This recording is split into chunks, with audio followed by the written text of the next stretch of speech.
Good afternoon. We'd like to begin by acknowledging that we're gathered on the unceded and unsurrendered territory of the Anishinaabe Algonquin people, whose presence on these lands stretches back to time immemorial. We're grateful to the Algonquin Nation for hosting us and recognize their ongoing stewardship of this land. My name is Étienne Eason, and I'm the main organizer of the Pilgrimage for the Planet, a faith-based climate justice campaign spearheaded by the Eastern Synod of the Evangelical Lutheran Church in Canada. I'm joined today by Beth Lorimer of KAIROS Canada, Paul Gehrs of the Evangelical Lutheran Church in Canada, Agnes Richard of the Mouvement Laudato Si Movement, and Angela Keller-Herzog of Cafes Ottawa. Today, we stand united in calling on the newly elected federal government to sign on to and implement the Fossil Fuel Non-Proliferation Treaty. Under this treaty, Canada would have a legal obligation to stop all new fossil fuel projects, to wind down the existing production of fossil fuels, and to do so in a manner that doesn't leave communities or workers behind. We are making this call today, one day after Mother's Day, in the wake of the Pilgrimage for the Planet, a pilgrimage from Montreal in which people from all sorts of backgrounds, faith and non-faith, joined together to cycle here to the national capital to show solidarity with each other, with those most affected by the climate crisis, with all of creation, and to make this urgent call. This morning, the pilgrims gathered with a crowd of about 100 people on Parliament Hill. I believe they're still there. And for a demonstration that was co-sponsored by Fridays for Future Ottawa, Cafes Ottawa, KAIROS Canada, the Mouvement Laudato Si Movement, ORSI, and the Oblate Centre. These people are gathered there out of a deep concern for the current state of climate policy in Canada. While the 2015 Paris Climate Agreement was important and monumental, it failed to mention oil, coal, or gas, despite 86% of climate change causing carbon emissions coming from the burning of fossil fuels. This has led to a faulty perception in which policymakers believe that we can increase our production of fossil fuels while still reducing our emissions. This approach relies on unreliable and unproven technology like carbon capture and storage, which only perpetuates our dependence on fossil fuels, exacerbating the problem. We need policies that explicitly interrogate fossil fuels as being the problem. The Fossil Fuel Non-Proliferation Treaty has been endorsed by 618 faith institutions around the world. It's been endorsed by over 3,000 scientists and academics and countless subnational governments, over a dozen national governments, and countless civil society organizations.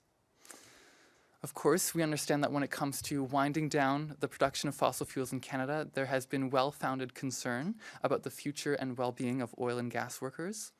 However, according to the advocacy organization Iron and Earth that works with oil workers, 2/3 of oil and gas workers say they are interested in making the switch to the green energy sector. And Canada has a responsibility to support these workers in choosing this industry. We are all pilgrims on this planet. We have no faith in fossil fuels. Let's have faith in a flourishing, fossil fuel-free future, one that works for everyone. I'll now hand it over to Beth Lorimer of KAIROS Canada. Thanks, Étienne. Good afternoon. In 2021, KAIROS Canada joined a growing number of organizations and individuals to formally endorse the Fossil Fuel Non-Proliferation Treaty. As an organization rooted in faith-based social justice, KAIROS sees this endorsement as a moral imperative and a reflection of our commitment to a just and livable future for all. We are in a moment of profound global reckoning. The climate crisis, driven by an economy dependent on fossil fuels, is deepening inequality, displacing millions, and putting our planet's survival at risk. The impacts are not felt equally. Indigenous and Global South communities, who have contributed the least to this crisis, bear the greatest burdens, from floods and droughts to food insecurity and forced migration. KAIROS partners with local women's organizations and peace builders in these communities and works with them to address intersecting issues that compound climate impacts, like conflict, gender inequality, and economic injustice. KAIROS affirms that Indigenous rights must be at the heart of our response to this crisis. Indigenous peoples have cared for and defended their lands for generations, and their knowledge and leadership are vital to building a sustainable future. The path to climate justice must begin with implementation of the UN Declaration on the Rights of Indigenous Peoples, including the right to free, prior, and informed consent. The Fossil Fuel Non-Proliferation Treaty offers bold and necessary action. In 2023, the International Energy Agency affirmed that in order for us to stay within 1.5 degrees of global warming, there can be no new fossil fuel projects in the world, and we need robust investments in alternative energy sources. The treaty initiative calls to phase out existing production in a fair and equitable way and support workers and communities in a just transition. This is the pathway to climate justice. We call on Canada and all governments to act with courage, urgency, and compassion by endorsing the treaty and committing to transformative action. The Reverend Rachel Mash from the Anglican Church of Southern Africa reminds us the Fossil Fuel Non-Proliferation Treaty is a way to stand in solidarity with those most impacted. Our faith calls us to justice and solidarity, and our love for the earth and all its inhabitants compels us to action. And the time to act is now. Thank you.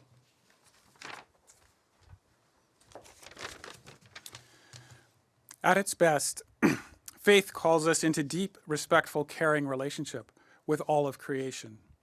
This is a lesson I have learned multiple times from Indigenous elders and leaders. It is also a message we hear in the Christian tradition, as Easter calls us to the rhythms of the earth, life and death and life. We need each other as we work for climate justice in all our diversity, creativity, humility, and faith. The challenge with burning fossil fuels is that we have ignored the climate crisis for so long that there is an urgent need to reduce our greenhouse gas emissions as quickly as possible.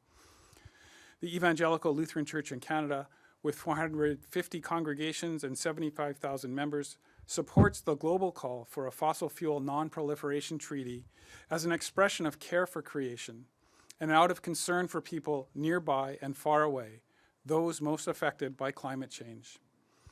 The Evangelical Lutheran Church in Canada has made a commitment towards carbon neutrality. Becoming carbon neutral is a huge challenge, but it is attainable. The implications and difficulty of specific options for reducing greenhouse gas emissions vary from context to context.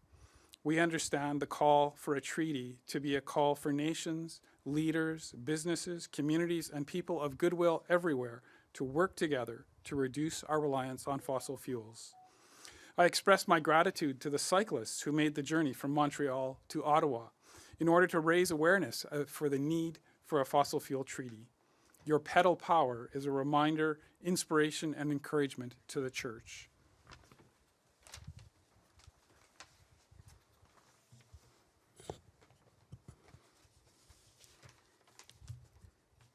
In 2015, ahead of the Paris Climate Agreement, Pope Francis released Laudato Si on care of our common home. The letter made a powerful moral argument for reducing humanity's dependence on fossil fuels as a means of mitigating interconnected social and ecological justice concerns. In 2023, he followed up with Laudate Deum. And in Laudate Deum, Pope Francis wrote, 8 years has passed since I published Laudato Si, and in that I wanted to share my heartfelt concerns about care for our common home. Yet, with the passage of time, I've realized our responses have not been adequate. Here in Canada, Bishop Jan Hansen from the Diocese of Mackenzie-Fort Smith in Northwest Territories reflected in a letter to fellow Canadian Catholic bishops. He wrote, "As a bishop in a northern Canadian diocese, I've been able to witness firsthand the devastating effects of climate change. Churches are sinking into melting permafrost, and coastal communities are being displaced due to shorelines eroding into the sea. This is taking place at a rate which is fast outpacing the worst predictions of the researchers who have come to our north to study the phenomenon. It is clear that ours is an unsustainable way of life. For this reason, Bishop Hansen strongly encourages the divesting of financial investments in fossil fuels towards supporting more environmentally friendly, sustainable, and renewable energy sources. Numerous Catholic dioceses and religious communities have removed fossil fuels from their financial assets. Now, the Government of Canada must do the same. We are calling on the current government to put a stop to new fossil fuel extraction projects in Canada, including pipelines, and remove subsidies to domestic fuel companies. By endorsing the Fossil Fuels Non-Proliferation Treaty, you, our government, will demonstrate Canada's commitment to honor the climate promises Canada has made since the Paris Agreement. Thank you.